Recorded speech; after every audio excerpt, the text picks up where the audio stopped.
Whoa,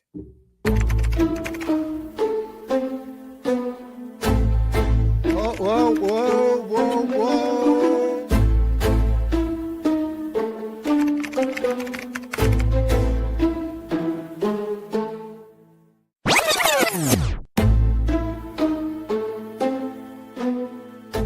I'm Duff, your host. And I'm producer Barbie. And together, we bring you our podcast, Insights and Straight Talk. And with that, producer Barbie and I are out.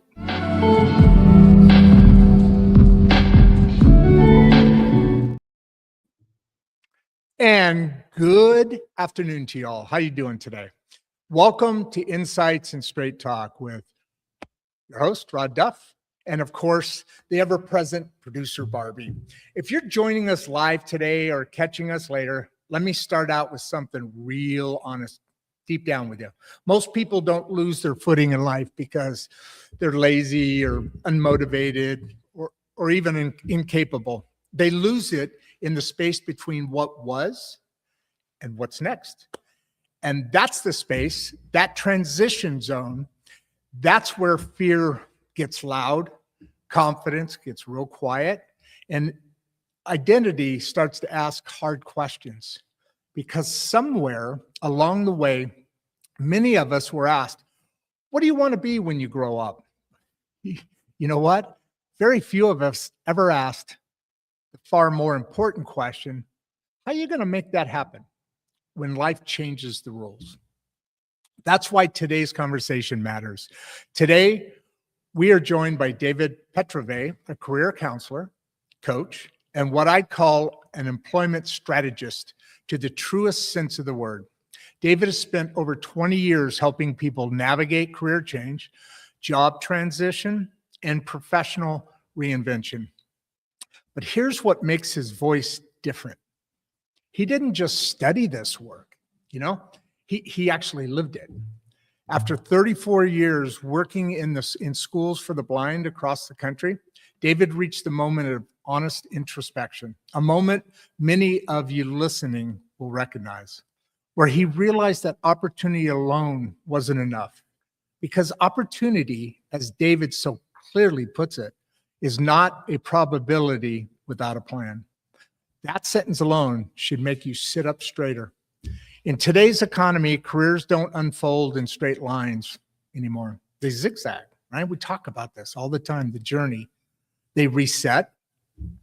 They get disrupted by technology, burnout, career giving, layoffs, health, or simply the realization that once fit no longer does. And yet, so many people carry unnecessary shame around transition, as if changing direction means you failed. David's work pushes back on that idea. He helps people see that career change isn't a collapse, it's a recalibration. That clarity matters more than confidence when everything feels uncertain. And that work should support your life, not consume it. This is not a motivational talk. This is not a hustle sermon, and it's definitely not one-size-fits-all formula. This is a grounded, thoughtful conversation about a few things: surviving change without losing yourself, making intentional decisions instead of reactive ones, designing a path forward that honors both ambition and well-being, right? And for our audience, the great middle class, this matters deeply because you are not behind. You're not broken, and you're not starting over from zero. You are starting at a threshold. You're standing right there. So settle in. Bring your questions. And let's talk honestly about how to navigate career transition with clarity, confidence, and purpose. And with that, David, welcome to Insights and Straight Talk. How you doing? All right, and thank you for having me today, Rod, as a guest on your podcast. And there is so much information that was packed into the introduction that we could probably talk for days just on what that content was. Yeah, well, we do. Oh, wow. We already got a question. Are you kidding me? 2 questions. Or no, somebody's saying hi. Do you know of Riley Massey by any chance? No. All right. Well, Riley Massey says hi. All right. Anyway, so yeah, so we've already got 100 people on. This is obviously an important conversation, and I've been looking forward to this. I've gone. You can see I'm up there in age. I've gone through a couple transitions myself. The most recent one, I started out the manufacturer of equipment and sales. I built up a company over 30 years. And just a couple of years ago, I wound that all down and started doing this. So that was a pivot. So I've been very interested in this. And how did you get into coaching and all that? Just you saw the way the world was working and oh, you know what? I tell everybody to turn off their stuff and look. Remember I said we were not perfect? There you go. I said that. Okay, so tell us your journey. So first of all, I want to go back to something that you said, which was, what do I want to be when I grow up? I've modified that with one word, Rod, which is, what do I want to be as I grow up? Oh, because we're done growing. Okay. Yeah, I like it. Yeah. So it's my journey as I was growing up. And I started, you said, well, let's take a look at where you might have been in your 40s. But if I need to back up a bit in terms of how I worked my way into counseling to begin with. My undergraduate degree was in psychology. And this was during the Vietnam War. And they said, well, with a degree in psychology, you could either be a buyer in a department store or head off to the military. So not a lot of choices back then with what you could do. Yeah. But I thought, okay, I was always fascinated by what makes people tick. And this is a perfect opportunity for that. So I finished that degree. And then what's next as I grow up? Because Vietnam was a hot ticket item back then, and I was number 19 in the draft lottery, it looked pretty good that I'd end up over there. But when I went through the physical, I had a little, like a 3x5 note from a doctor that says, this guy has a bum knee and he'll never make it through basic training. So as a result of that, that was my ticket into graduate school, where I learned to work with the blind. And it was really funny. Yeah. And how did I get there? Well, when I went over to the department, I interviewed the head of every specialty. No, that won't work. Nah, I couldn't do that. When they finally got to the blind, I said, and that was the last person. I said, I could do that. I could work with blind people. Had no experience at all working with blind people. But then I headed off to grad school. And believe it or not, I earned a master's degree in 9 months. Wow. Okay. Because they were so hurting for people in special ed at the time. Yeah, of course. A real shortage.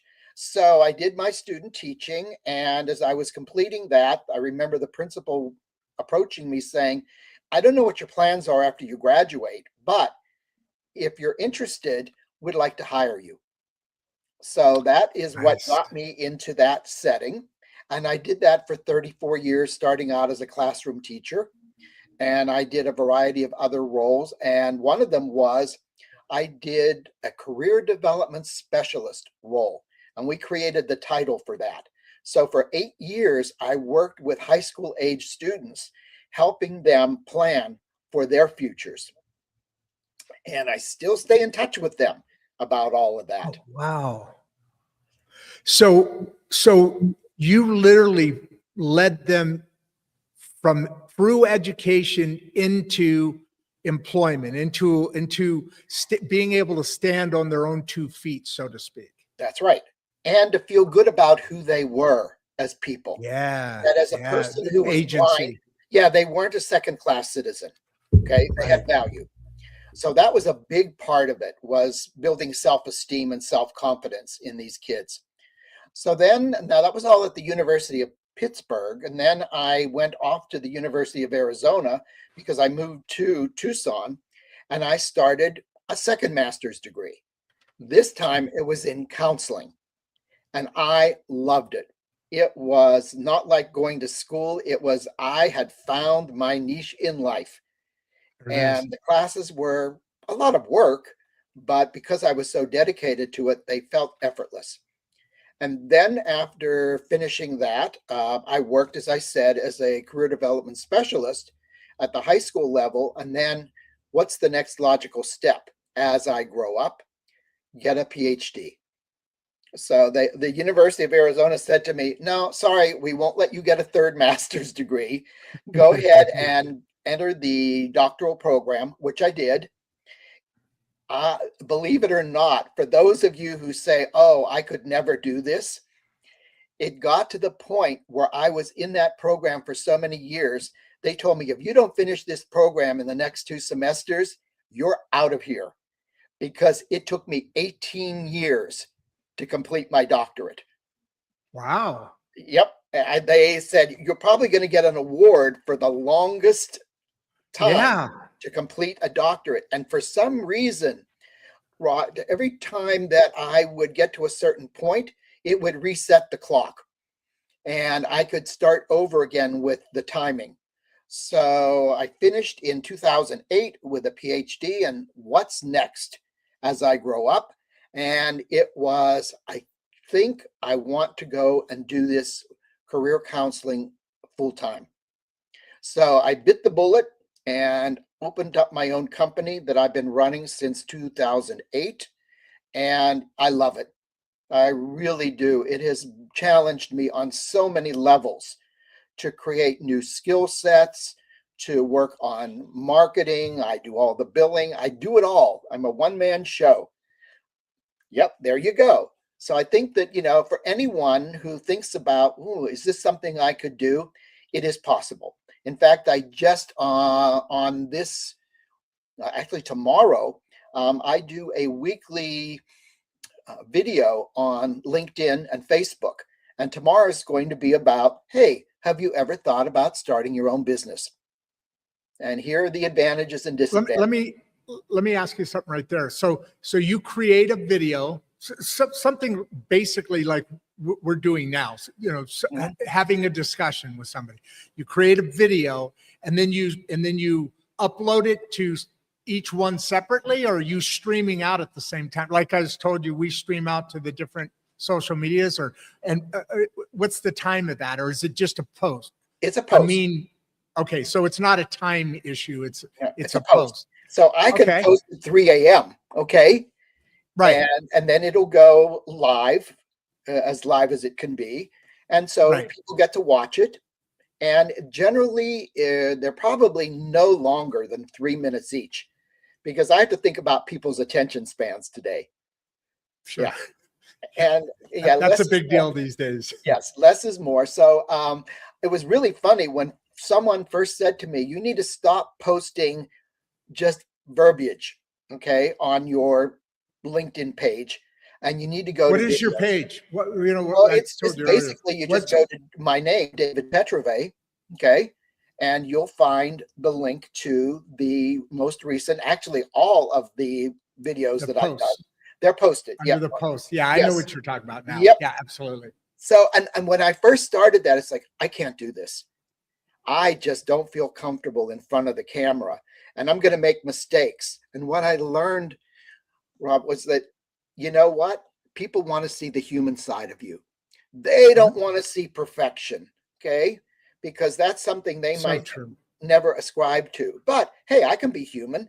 I can say the wrong thing. I can trip over my own words. Sometimes I have to re-video it 4 times before it's even acceptable in terms of getting it online. But again, the more I do it, the more comfortable I become with it, just like anything else. And so it's always good whenever you're starting something new, keep some type of a record of what your initial performance was like, because after a while, you can go back and look at that and say, wow, have I grown in terms of That's a my good abilities? idea. Yep. That's a really good idea. I remember when I first started in sales, the very first real sales job that I had was for a company called Minolta. You know the camera? Oh, yes. Minolta. I used to sell office equipment. That's back when they had word processors instead of computers quite yet. It was basically an electric typewriter, right? Right. So anyway, that was my first job out of college. No, I was still in college, but they videotaped you giving a presentation to the different pieces of equipment, and I was so scared back then. I was dripping wet. I was flushed, so it was heat. So I was, oh my God, I look back at that before and what a difference. That was really early on, but that's a good idea. I like that, folks. That's a really good idea. I love that. Well, and if you write reports, keep a copy of the first report you ever wrote. And then after you are really good at it, go back and read it. And then you cringe. I can't believe that was the best that I could do at the time. And as time passed, I would get better and better, of course. So when, people are sitting in interviews, they can tell those stories about, well, when I initially began, this is how it looked. And I can even give you an example of that. And here's the way it looks today. And I hope that they will be impressed by the change. Oh, you know what?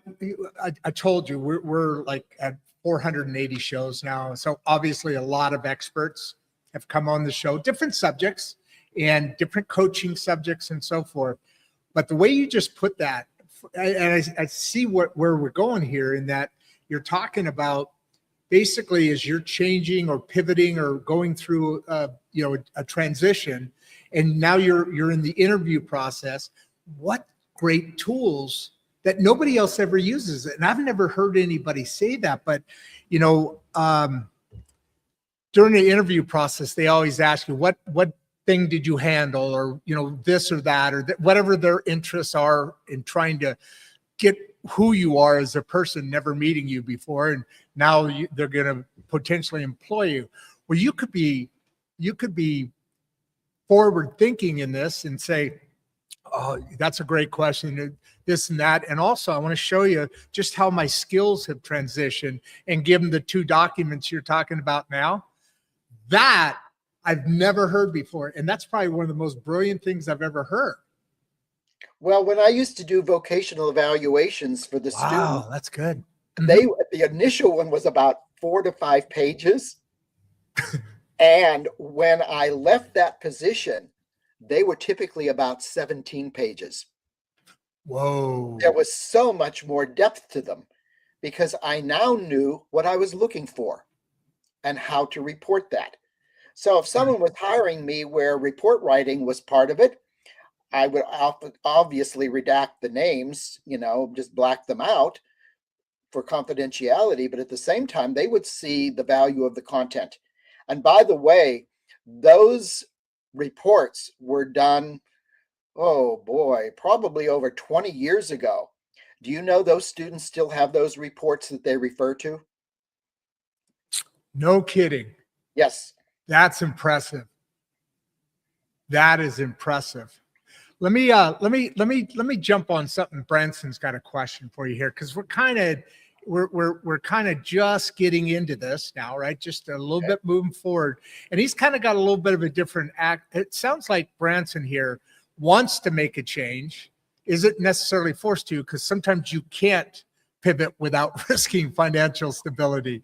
I mean, sometimes you're asked to leave, right? I mean, or the company closes, or there's different reasons for a pivot. Obviously, yours was you could take those steps. What do you think? Oh, by the way, there's 300 people on now. Wonderful. Wow. In 20 minutes. That's pretty good. That's fast. That's really fast. We got some really good questions too. So do you mind if we take a couple of these right in here? Let's do it. All right. So Branson wants to know, how can someone start a career pivot without risking financial instability? Yeah. Or risking financial stability. And Branson, that is something that I talked about in the video that'll go up tomorrow. And that is Ah, that is one of the disadvantages, is that there can be financial instability. So you need to have, or anyone considering this change needs to have a solid plan in place. You need to know, probably through the development of a business plan, what this is going to cost you initially, and yep. then what your plan is to support yourself during this time. So let's say that the business that, or the career pivot, might involve, well, $8,000 to $10,000. Okay, you want to ask yourself, where's that money going to come from? Do I have enough in savings that could sustain me during this time?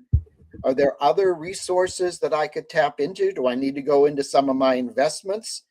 And when you're also thinking about this, you want to think about the value of what you're going into next. Is this something that has a future where there will be a return on my investment? And what might that look like? Again, part of your business plan. This is what my plan is. This is what I'm going to be charging. And in this amount of time, this is what I expect to get back that will cover that initial investment. Now, in some cases, you may have other resources. I happen to be partnered to where if I didn't have the money, it came from someone else. So I didn't have to worry about keeping a roof over my head. Every one of these issues needs to be taken into consideration as you make this decision about the financial stability. And clearly putting, that number one is going to make a difference for you in terms of your success. Hopefully that helps. Yeah, that's the great advice. And by the way, at some point along the way here, I'm not going to move it over yet, but in the private chat, you see where the private chat is over there? Yes. Can you put in your contact information, and towards the end of the show, which is far from over, but towards the end, I'll see that the little red lights on the private chat, and I can copy and paste that over for the reason we talked about back in the green room. Okay. And you did leave those peanuts alone, right? I did. I didn't touch the green ones. Okay. Good man. You're my man. Yeah. See, Barbie, I'm not in trouble today.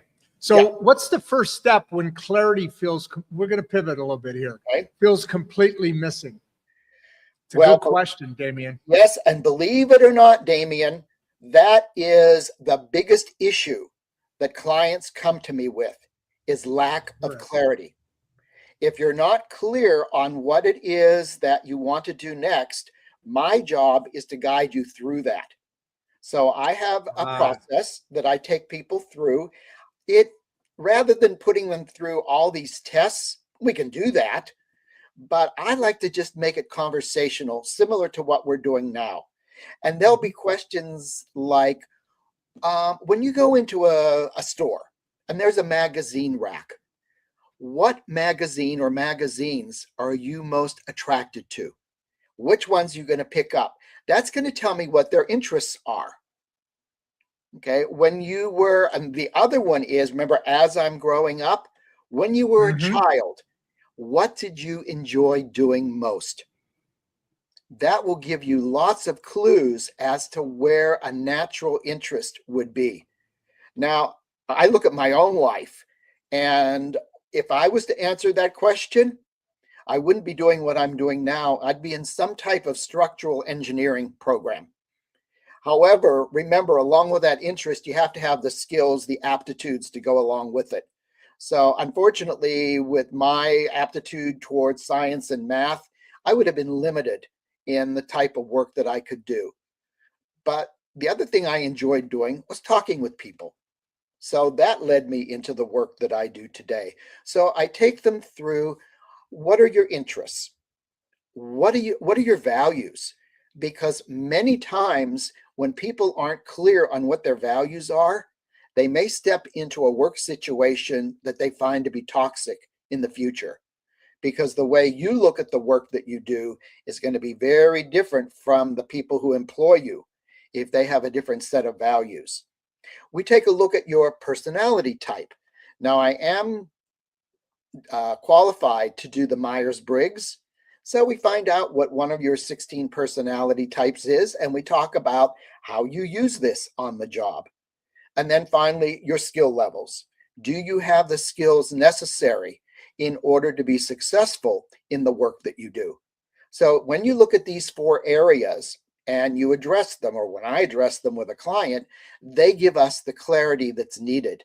Now, I'm going to give you a little tip, okay, which is probably counter to what some people might say. Well, you're giving away a trade secret.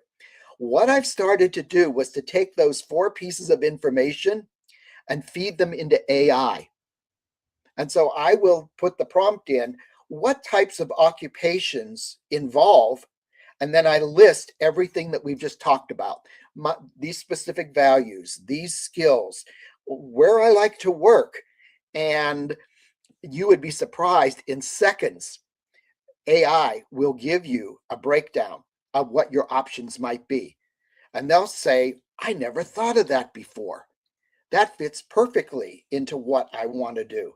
So that's how you can use something like Chat GPT, AI, whatever your AI program is. I'm not a supporter of one over the other, but it's going to give you some information that's going to be really valuable in taking those next steps toward clarity. Okay, so this is interesting here. I'm gonna keep us right in this area here for a second. I'm gonna ignore you guys. Hold off. I'm gonna take over the conversation for a second here with my new best friend David.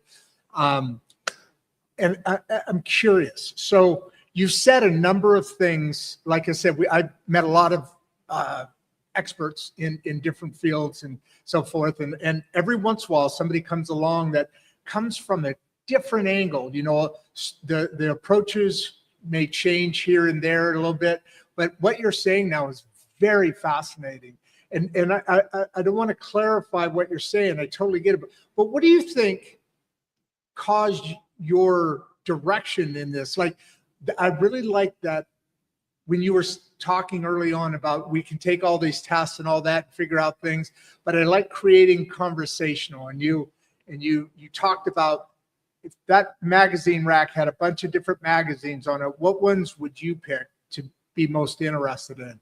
And boy, that's instantly Time magazine popped into my head when you asked that question. But that's something that's a shift, that's a difference. And now you're also then taking and integrating, I assume this was an evolution. Now using AI and I use AI a lot. I have to, because, well, we're both single people, one man shows, right? Right. So you need an assistant, you need an agent to really do a lot of the monotonous stuff that it really takes, and you teach it over time. So it's now bringing your voice into it, but it's fascinating. What caused you to get into that style in your coaching? Do you understand the question I'm asking? Am I asking it right? Yes, you are, Rod. So Okay. I think, what I talk to people about is, if you're old enough, do you remember the days when we were introduced to computers? Oh my gosh, they're going to take over our jobs, okay? The computer is going to be the replacement for workers. Well, It hasn't replaced us. It's a tool. It's done the opposite. It's done the opposite. Exactly. Because now we're more efficient, right? Now we're more efficient, so we can actually do more work. But on top of that, can I just inject into this part of the conversation?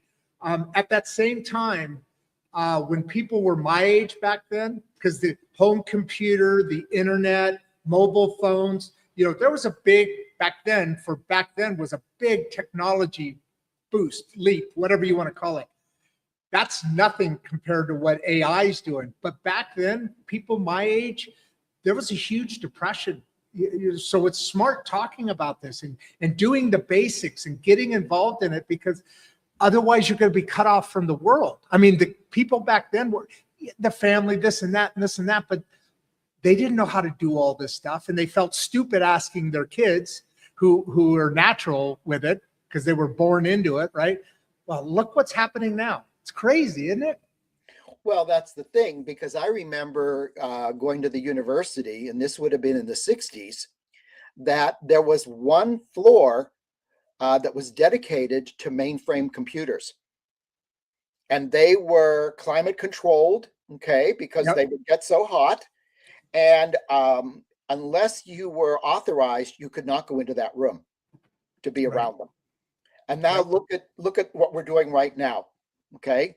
So a lot of this was an evolution from then to, I think my first computer was a Radio Shack computer where you just worked with the function keys to do all of the commands. You Yeah. didn't even have a mouse. You just had Right. the function keys. So that was my introduction. And then I remember being introduced to using a mouse. And the person said, we're going to start by playing games, just so you get used to eye-hand coordination, which we didn't have to do before. So Mhm. it was just one step after another. It's like putting the frog in the water where you raise the temperature up slowly so the frog doesn't realize what's happening. Well, this was Yep. our version of that with computers. What a journey that was.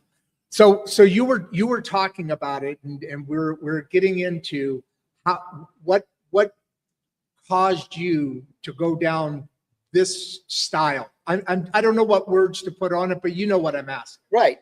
And you know, Rod, the thing is, I didn't even think twice about it.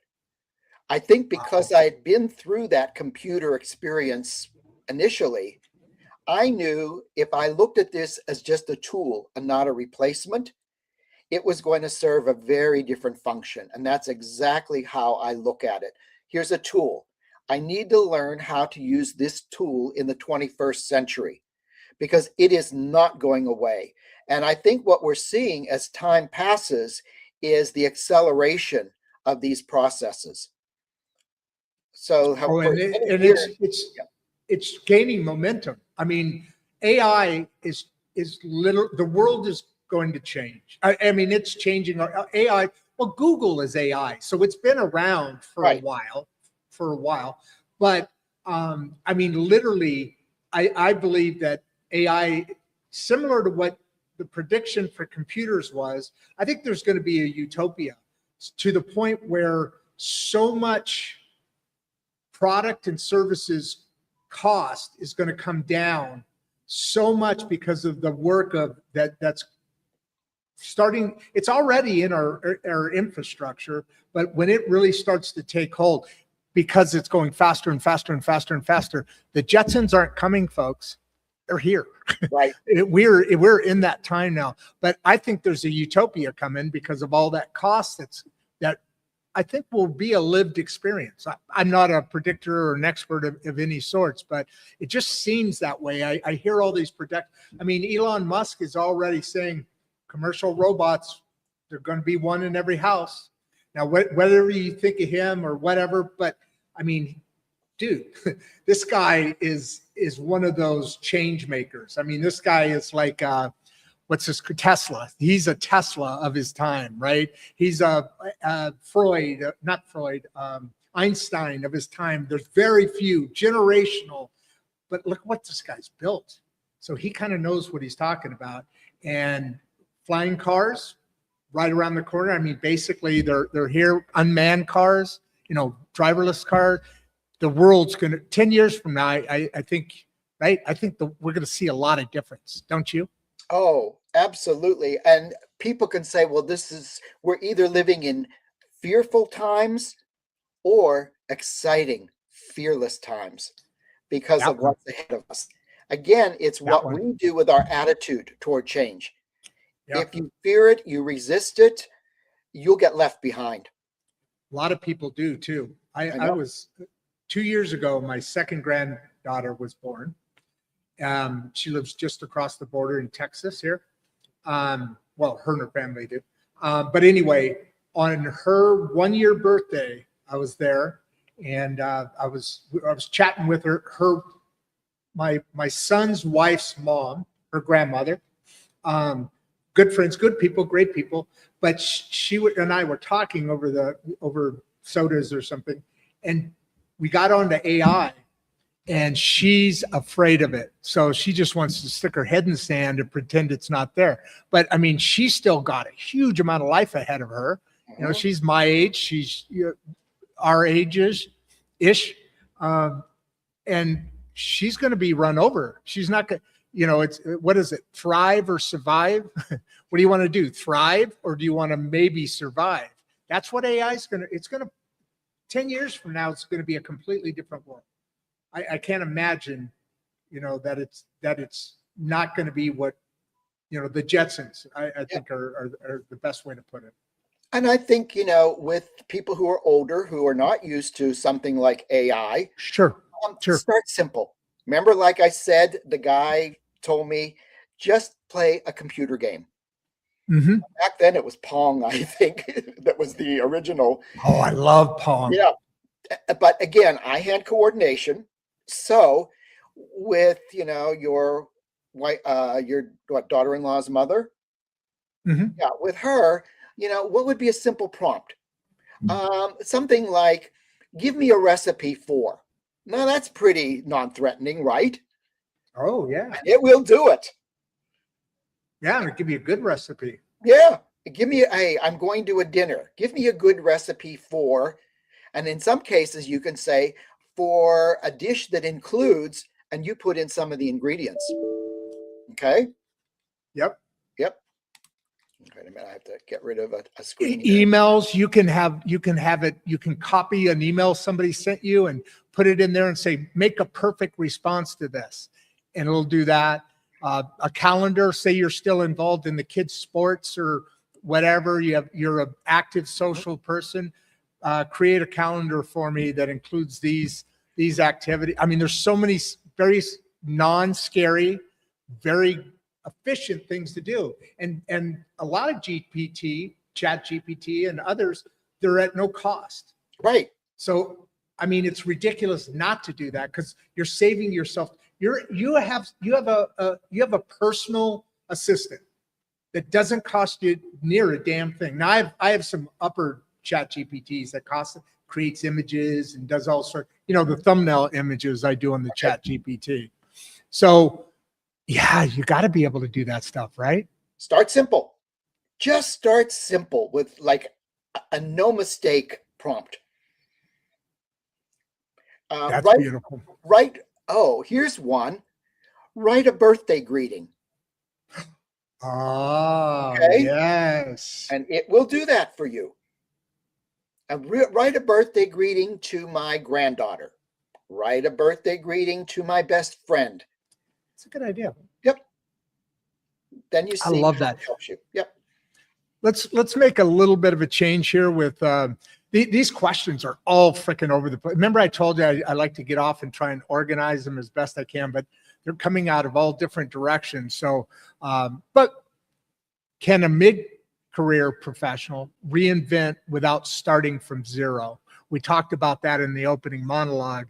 So there's a lot of different, I'm realizing now how many different things are involved when you're making a career change or you're pivoting for whatever reason that is, starting a new business. There's so many emotional points and tags and learning things. Because if you're starting a new business, no matter how much there's a lot of things you haven't been exposed to before, like you said, and you got to keep practicing to get comfortable with it. But once you and I don't know how to pronounce this name, it must be a company of some sort. Looks like she's open to work too. Okay, so if it's Amy, I'm hoping it is. Oh, okay, yeah, okay. Can mid-career professionals reinvent without starting from zero? I'm going to give you a two-letter answer. No. Okay, because when it really depends on how you define zero. So given the work that you're doing right now, I don't know what that would be. Right. Let's say you said, oh, I want to be a brain surgeon and I have no experience around this. That might be the closest thing to starting from zero, because zero means absolutely no. You have no interest, you have no skills, you don't have the personality for it. And if that's what zero looks like for you, it will be a challenge. We have something that we refer to in the work that I do, and you may have heard of this. They're called transferable skills. Now, transferable skills mean there are things that I can do today that I can carry over into the work that I'm considering doing. So for And me, you've done that. You've done that each step along the way as Sure. you're talking about. And there's a lot of questions about transferable, by the way. So we're hitting it perfect here. But good. as you went from a teacher to all the way through to what you're doing now, they're each step had transferable skills, right? We talked about that. Right. And I am using them right now. What I'm doing at this moment is no different than when I stood in front of a class and did a lesson. This is Right. nothing more than delivering information, which I'm used to doing. Now, I say to people, here's an area, for instance, being a car mechanic. That would be close to zero for me. Okay. Right. Okay. Right. That was just not something I was ever trained to do. And so if I wanted to do that, most likely it would mean that I would have to go back to school or some type of a trade school to learn that. Or I find someone who could teach me those skills. And again, start out small, like, okay, I can change the oil. I could, I would look at what the various tasks were that required and ask myself, how close am I to being able to perform the duties around that? If you look at, the idea of starting at zero and your analysis of it is, I'm at zero at everything. Okay, is this something I want to think about? Or do I go back to AI, fill in what I think my transferable skills are and say, hey, what types of occupations would include this? Now, one of the words that we use, and in the book that I wrote, I clarify it. We talk about changing careers. We don't really ever change careers. We only have one. It is the sum total of all the work that you've done, both paid and unpaid throughout your life. What you change are occupations. Okay. Ooh. Okay. You're simply changing occupations. So a career comes from I think the French word carrière, which means a course, like a race course. And it just keeps going and going and going. And Yeah. when you get to the finish line, you're no longer working. Okay.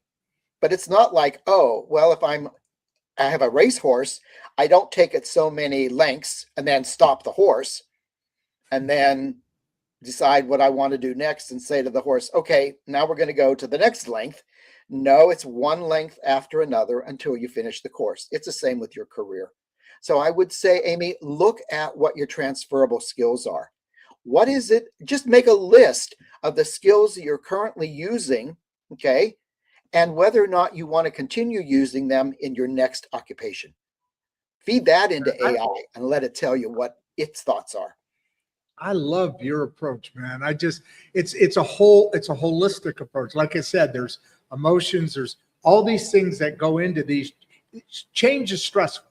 Just the brain doesn't like change because it likes doing what it's doing. It's easy. That's why you get stress and not stress. Well, yeah, stress when buying a house, getting married, any of these things are stressful, so to speak.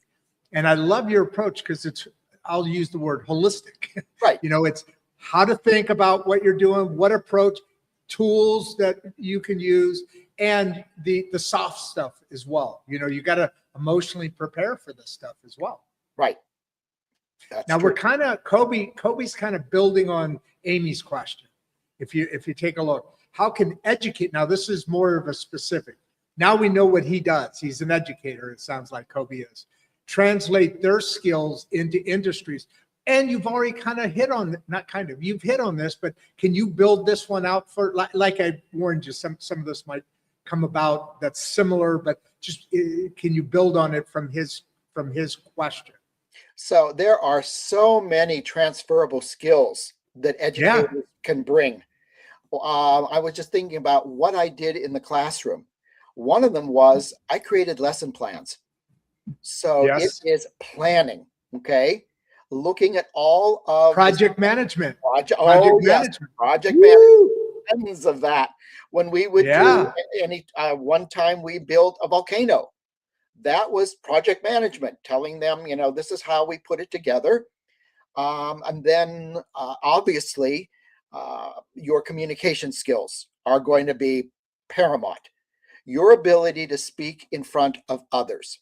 Okay. 100%. Your Yeah. observational skills. You had to observe your students, where they were running into problems, and then there's problem solving. Okay. How can I Yes. find something that works for this specific student? And so again, you can go and just Google, or if not, address AI with what are all the transferable skills that teachers have that can be used in other settings. And wait till you I'm see gonna. what it tells you. Yeah, no, that's that. I love that. And just staying there for a second. Curious, what name some things that you use AI for? Say ChatGPT. Oh, so when I have a client who is trying to figure out what they want to do next as part of their career, Right. we actually will do screen sharing, where they will say to me, okay, based upon what we come up with in terms of a job that might suit them, we can feed into it what companies are currently hiring with this description of who I am. It gives you the names of the companies. Then it gives you what their job openings are. Then it allows you to take your current resume and feed it into the job description, and it will rewrite your resume to fit that. So that's one way that I use it. Okay. Yep. When I'm writing, I also write books. So if I'm looking for information specific to a topic, I can certainly look that up on AI and get Yep. its input. Now, what I do is once I get that information, then I'll tailor it. So it's not a verbatim, just a cut and paste. So it's Right. like, okay, I'll use this, but I won't use this. A word of caution with AI: don't take it at face value as being the gospel truth. You're going to have to do your due diligence around whether or not it is 100%. truly legitimate. Okay. Because there are Yeah. horror stories out there. Well, and they're talking a lot about that because AI can also go. Automation is if you want something repeated perfectly every time or a scheduled time, that's automation. I used to consider them the same before my son corrected me and said, "Dad, they're two different things." Also, AI is like something you bounce off of somebody. But the problem with AI still, that's why you have to train AI and why you have people that are watching over if the information, because it can go off on something. It can be totally incorrect, like you just said, and it can what they call hallucinate sometimes, where it'll answer totally off. Just this. What did Brandon call it? Like they go berserk or whatever.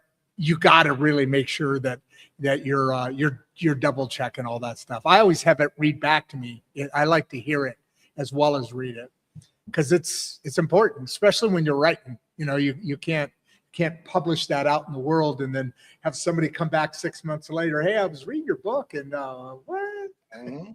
Or you ask for it to do a technical analysis. Exactly. Yeah, Yes. that could be treading into dangerous waters. Okay. Hold on. Let me pack. I skipped a couple because I was trying to line them back up there. So let's go back to David. How long should someone stay in the planning phase before acting? And I think this may vary to the point of, well, you got to be comfortable. You got to be satisfied that whatever you're setting up is in place in order to make that step. Is that kind of how you would answer, David? Yeah, I think that, that's a great question about the planning phase, because that's critical. Click it. And having a specific plan as much as possible. So once you become clear, and we're going to what they call in education scaffold in terms of information. Yeah. Once you're clear on what it is that you want to do, what is it that's going to get you there? And I think you talked about that in the introduction, Rod, was, how do you get there? And I think that that's where you can do it on your own. Again, AI can help you plan it out. Okay, all the steps that are needed. Generally, once the clarity takes place, the planning accelerates because you know what your end goal is. Oh, I Okay, see. what the I see what you're target saying. is. Yep, Yeah. yep, yep. And so it's like, okay, how quickly can I get there? And then, of course, it also depends on, do you have other people involved in the process? Because we conduct something called informational interviews. When it's an area that you are unfamiliar with, go to talk to people who currently do it. Get their take What, on what what do you works. mean by that? What do you Okay, mean by that? That you're unfamiliar with? Where the job or the what? I'm not making that connection. okay. What are you unfamiliar with? All right. So what happens is, and I think Amy was asking, where you're starting maybe at zero. Well, there's someone out there who is not at zero. They're way beyond all of that. So you find who these people are. You can use LinkedIn, you can use your Ah, gotcha. network, and you reach out to them and you say, hey, could I get about 15 to 20 minutes of your time?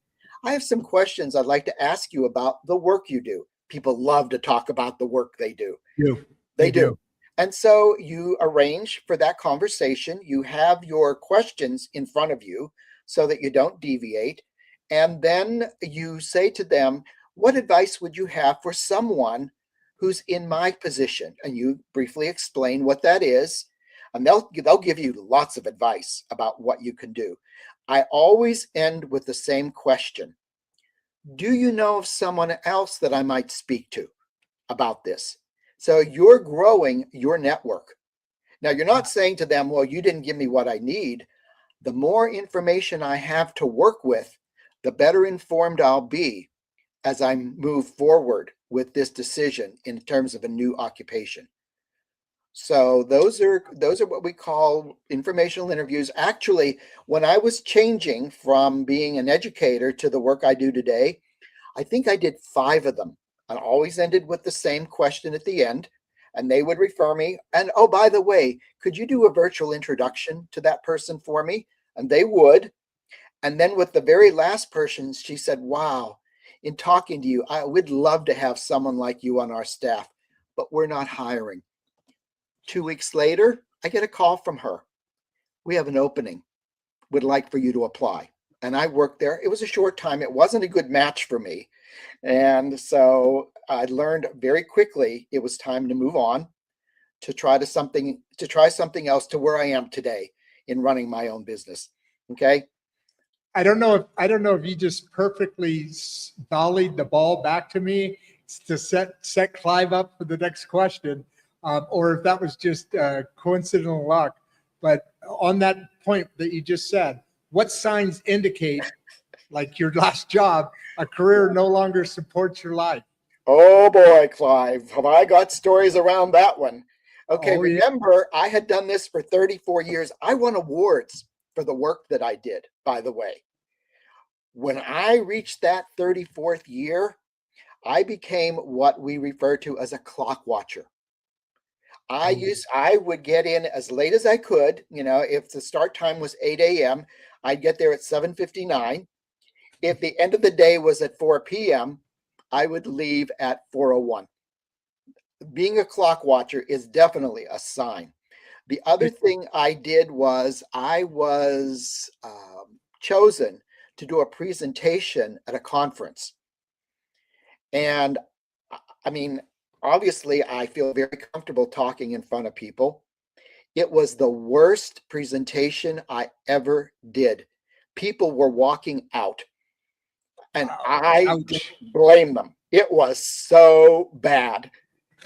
What it taught That's me funny. was not that I was a failure, it was another sign. It was time to leave. The other one had to do with Because the energy wasn't there and the motivation. that the motivation wasn't Yep. there. Oh, Yep. okay. Yeah. And then the Go other on, go on. You said there. Yeah, Yeah. and the other one was creativity. What was happening in the workplace was that I would go to my supervisor and say, hey, the clients that I'm working with are telling me about a need that they have. I think I have an idea for how we could address that. The response was, that's not why we hired you. So when you Okay. get that unmotivating feedback, Yeah. that's a sign that it is time to look elsewhere.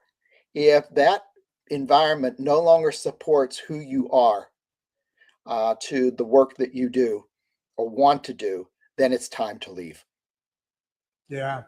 Yeah. No, I mean, I referred to this report or this study that was done years ago. It's about centurions. You know what a centurion is, right? Yes. So somebody who lives over 100 years old. So they found, they chose to study certain locations because there were pockets, so they could compare. You know, why are centurions in a pocket here and pocket all over the world, different elevations, different weather. There's one here in Kansas, but different cultures, different food, all that. Nothing was they couldn't find a connection. But then what they've started figuring out, like the monks, they have a mission, right? They have a journey, a mission in life. And they found through this study that, and I'm connecting it to what you just said, I promise. But they found that if somebody has a mission in life, something that drives them, like the creativity that you just used as your last example, if that is gone, you know, they used to say people would die like a year after they retired from Yes. their job, you know, because now their identity is different. It's gone. My identity 2 years ago was a completely different identity than what I have today. But what I did is picked up a mission. And what you're talking about there is if you're in a job that they answer about about what you said, hey, we can do this, and that's their answer, you're not on a mission at that job. No. You know, your identity is that's a bad place to be. So another good thing here, and I'm not sure which way he's going from, but how can professionals avoid reacting emotionally to opportunities? That could be overreacting, being too emotional, like too excited for it, or is this I have an opportunity and it didn't work out, and I'm being emotional about not getting it. Right. I don't know how we and David, if you want to clarify this, or David, if you know, what do you, how do you say this to David? David. All right. So just from what David has written there are two ways that you could look at this. One of them is the initial exposure to the opportunity. What does that bring up for you in terms of emotions? Now, what I've learned is since I left the field of education, I've been exposed to lots of opportunities that have not gone anywhere. Okay. And that's okay. I was excited. Usually it was working with another person, collaborating, Mm-hmm. and Right. we would come up with this incredible idea for a business. And generally what would happen would be the other person would lose interest in it for some reason. So yeah, we'd put together a business plan, we'd do everything that you're supposed to do, but somehow it just died on the vine. Yeah. So what I learned was, okay, what was it about that opportunity that caused that excitement for me? That's what I want to focus on. And that's what I want to make sure that I'm including in the work that I do. So is it, I get excited about the planning. Well, I love to plan. Okay, that's not the problem. It just didn't work in that situation. And then with the ones that didn't work out, I say there's a 4-letter word that goes along with that. It's not what you think it is. Next. We talked about that word. We talked about that word earlier, didn't we? Yep. And it's just the word next. Yeah. Next. It's just a string of opportunities that are going to be presented to you. Again, it's what you do with them. And let your emotions be a guide for that. Because there will be things that come up as opportunities. You're going to look at that and say, no way. No, that just would not get me excited about waking up in the morning and doing this type of work. So there's the next, as opposed to, oh yeah, I could really see myself doing this type of work. So right now I'm co-writing a book with 2 books with someone. That keeps me motivated. We've been working on it now for 2 years. It's in the final stages of publication. I know. And so again, that opportunity was one that took root. Others will not take root. They may sound good, but ultimately, if you know yourself well enough, you're going to say, great idea. Someone else needs to do it. It's not for me. I like that. Okay, let someone else do it. You know, have you ever heard of the boomerang effect? The emotions and the vibes that you send out into the world, attract accordingly. Right? Yes. So to build on Clive, no, was it Clive? No, it was David. To build on David's point there, this one, same thing you were saying. Next, because the attitude. Have you ever? Do you believe in that humans we send out vibes? You call it vibes, but we're all sends energy. out frequency. Yep. Exactly. And the 6 feet, around it goes out to 6 feet. That's where you can kind of feel somebody coming up from behind you. Mm-hmm. You get that gut instinct. So, if you're saying next, in other words, your emotions are staying in the positive end of whatever that is. That one wasn't good for me. Somebody else needs to. I love that idea, and somebody else really needs to do that. That approach is sent out into that vibe is sent out into the world, and thus attracting more opportunity, more instead of being, oh man, and then now those vibes are going out, right? And you're going to get less opportunities. That's right? true. Absolutely. Well, my friend, hey, by the way, as I'm doing the closing, be sure and put in that contact information because there were some really good questions here. Can you guide me on this in terms of how I put in my contact information, Rod? You know where the private chat is, right? Okay, see what's happening is, I see where it is on the right for me. Yeah. Click on that. Click on that. Wait a minute. Click on the private chat. Like here. Hold on. Oh, okay. I'm going to do this. Hey, sorry guys, we're going through something. Just hang out. We're problem solving here. Oh, chat. We are. Everyone in the studio. Here it is. I got it. Okay. And so now just put in whatever contact information you want. For some reason, it doesn't allow you to put it right into the comments. I don't know why, but I'll copy and paste it over. It's a little bit of a pain in the ass. I wish they'd do something. I don't know if it's because like if we got in a fight and you started commenting, you're such a blah, blah, blah. I don't know. Why they do that, I don't know. Okay, I'm going to do this and I'm going to hit the send button. Okay. And there it is. Perfect. All right, there we go. So you have your email, and you have your website. Yes. Perfect. So now I'm going to magically have this. I'll tell you what, while I'm doing this, why don't you, you've got 300 and almost 400 people. And you know what? This has kind of gone fast. We're over an hour already. I know. Crazy. But it's been a lot of fun. But why don't you say, what do you want to leave everybody with? And then I'll copy and paste this over. I'll jump off the screen, jump back on. I'll throw you back in the green room and close it out and come back and meet you back there. Okay. Deal? That's a deal. All right. So for those of you who are listening, if you are among us more seasoned individuals age-wise, remind yourself it's never I like the way you said that. Okay. It's never too late. I'm going to give you my age. Okay. I'm 77. God, you look good, dude. I thank genetics for that. And so I started my own business at 60. Never having run a business before. And like Amy was saying, that was pretty close to zero for me. However, I did have a number of the transferable skills that allowed me to be successful.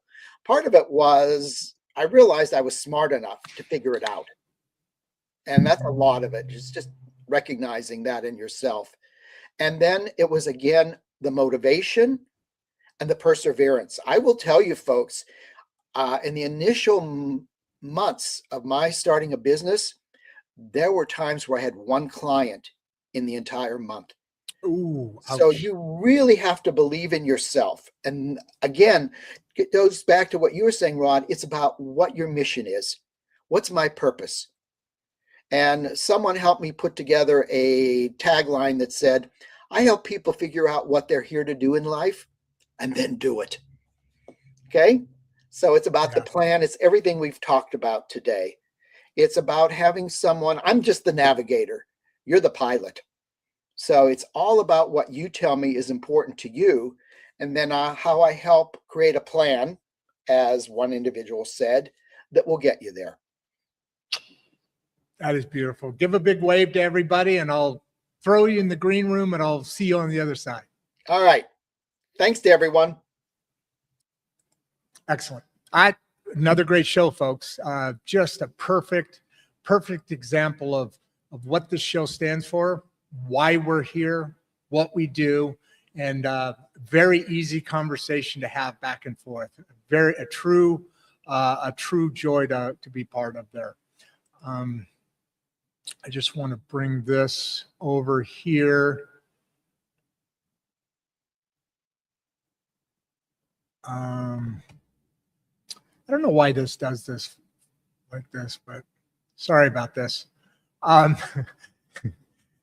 apologize. And so as we wrap up today, I just wanted to take care of some duties that I have here. But as we wrap up this conversation, I want to leave you with this, guys. Career transitions are not detours, right? They're decision points.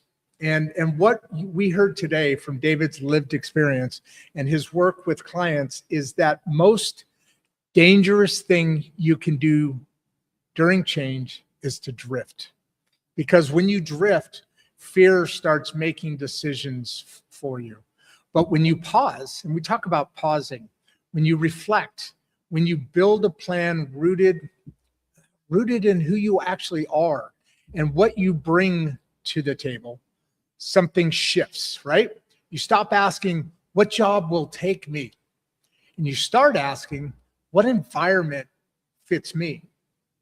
That's a powerful reframe. If today's conversation resonated with you, if you're navigating uncertainty, and we talked about that with several people during the show today, or burnout, or a career crossroads, we talked about that today too, didn't we? Then stay connected to this space. Subscribe on our YouTube channel at Rod Duff 1939.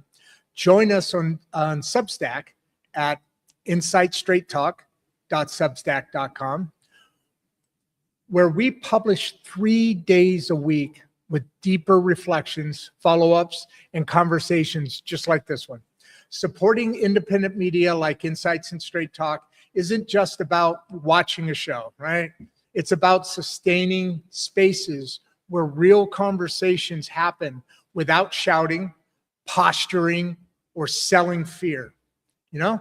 And if you're a business or an organization or a professional who aligns with our mission, bringing clarity, dignity, and opportunity back to the great middle class, we do have limited sponsorships and partnership opportunities available. This platform exists because of collaboration, trust, and shared purpose. David, thank you for bringing wisdom, not just advice, to this conversation. And to our audience, wherever you are in your journey, remember this: change doesn't mean you failed. It means you're still in the game. Come on. We'll see you next time on Insights and Straight Talk with Rod Duff, and always with producer Barbie. Stay grounded, stay curious, and keep moving forward on purpose. And please, like I always say, go wave to somebody, say hi to somebody, do something that brings you closer, that enlightens somebody's life today. Small thing, doesn't matter. Just enjoy your life and send out those good vibes. And with that, I am your host, Rod Duff. Stay on the other side of the outro video because I always try and do something goofy. But with that, I'm out. Before you leave, if you'd like to watch another one of the podcasts, click the first link in the description. We love having you here and we appreciate all your support. And with that, producer Barbie and I are out.